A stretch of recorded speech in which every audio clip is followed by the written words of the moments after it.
many eons ago. She was a beautiful girl, intelligent, outgoing and friendly. Now Ursula, she was a spiritual girl, and at an early age had dedicated herself to God, and had decided to remain a virgin because of her love for Christ. At the time, young girls did not choose their own husbands. Their parents decided whom they would marry. A powerful pagan king requested of Ursula's father that she would marry his son. The pagan king sent ambassadors to Ursula's father, offering large sums of money and jewels. However, they added terrible threats of what would happen if the marriage were not to take place. Ursula and her father agreed on the marriage on a few conditions. Each king should put at her disposal 10 girls. Each king must be accompanied by another 10,000 girls.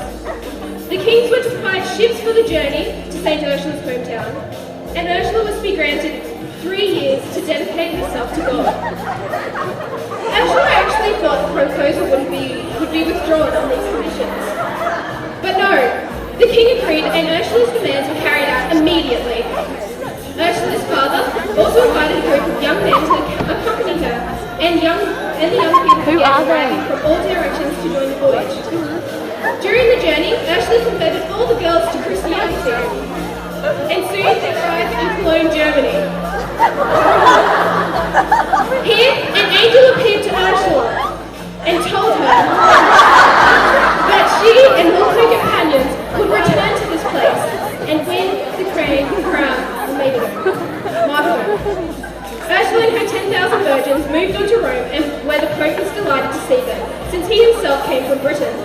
That night, an angel told the Pope that he too, along with Ursula and her companions, would gain the crown of martyrdom. The Pope joined Ursula and her companions as they set out to return to Cologne. At this point, a group of mean men, known as the Huns, informed of Ursula's troubles and became afraid that Christianity would become popular and that many people would become Christians. They gathered an army and plotted to kill Ursula and her companions on their arrival back to Cologne. Back in Britain, Ursula's fiancé, who had now become the king, received a message from an angel that Ursula was on her way back to Cologne with the Pope and her companions, and that he should go quickly and join them. He too would become a martyr.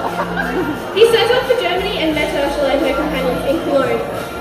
When Ursula and her companions arrived in Cologne, the Huns were there waiting for them. And we all know the Huns are only interested in women for pleasure. Ursula and her young girls resisted this violation. Julius, the leader of the Huns, instructed his army to kill them all, including Ursula's fiancé and the Pope. However, Julius decided not to kill Ursula as he thought she was so beautiful that he wanted to marry her.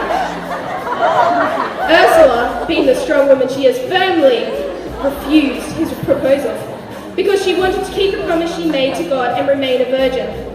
Julius was so enraged, he threw an arrow towards her, which pierced her heart and killed her. And so, Ursula and her companions were mated in Cologne.